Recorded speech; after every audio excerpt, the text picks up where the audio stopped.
पंडित देवदत्त ने अपने भविष्य के लिए पैसे बचाने की जरूरत महसूस की, क्योंकि उसके पास कोई नहीं था जो उसकी देखभाल करे। यह सोचकर उसने अपनी जिंदगी को बेहतर बनाने की ठानी। हर दिन सुबह जल्दी उठकर वह लोगों के घरों में पूजा करने जाता था। इस पूजा के बदले उसे दान और अनाज मिलता था। यह उसके लिए न केवल पैसे कमाने का एक तरीका था, बल्कि वह लोगों के साथ भी जुड़ता था। पंडित जी ने सोच लिया कि वह अपने प्राप्त दान को बाजार में बेचकर पैसे इकट्ठा करेंगे, ताकि जब वह बड़े होंगे तब उन्हें कोई समस्या न हो। यह उनकी समझदारी का एक अच्छा उदाहरण था। एक दिन पूजा के बाद पंडित देवदत्त ने एक बछड़े को अपनाया। उसने सोचा कि यह बछड़ा उसे अकेलेपन से राहत देगा, और सच में यह बछड़ा उसकी जिंदगी का एक महत्वपूर्ण हिस्सा बन गया। कुछ वर्षों बाद वह बछड़ा बड़ा होकर एक मजबूत बैल बन गया, जिसे गांव में सब पहचानने लगे। लोग उसके ताकत और सुंदरता की प्रशंसा करने लगे, और यह पंडित देवदत्त के लिए गर्व की बात थी। पंडित देवदत्त ने बैल की देखभाल बहुत अच्छे से की। गांव के साहूकार ने उसे खरीदने की इच्छा जताई, जो कि पंडित की मेहनत और प्यार का परिणाम था।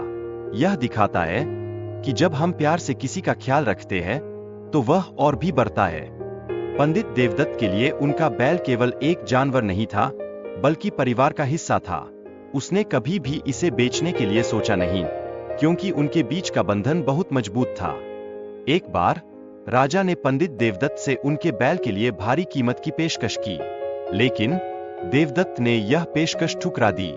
यह साबित करता है कि सच्चा प्यार किसी भी कीमत से बड़ा होता है।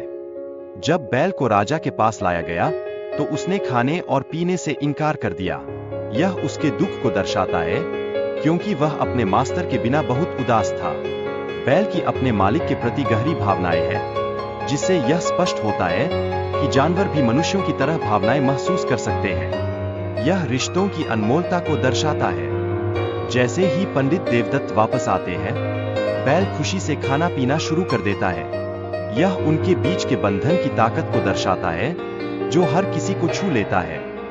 बैल अपने मालिक की मदद करने के लिए बोलता है, जो कि उनकी दोस्ती और उनके रिश्ते की गहराई को दिखाता है।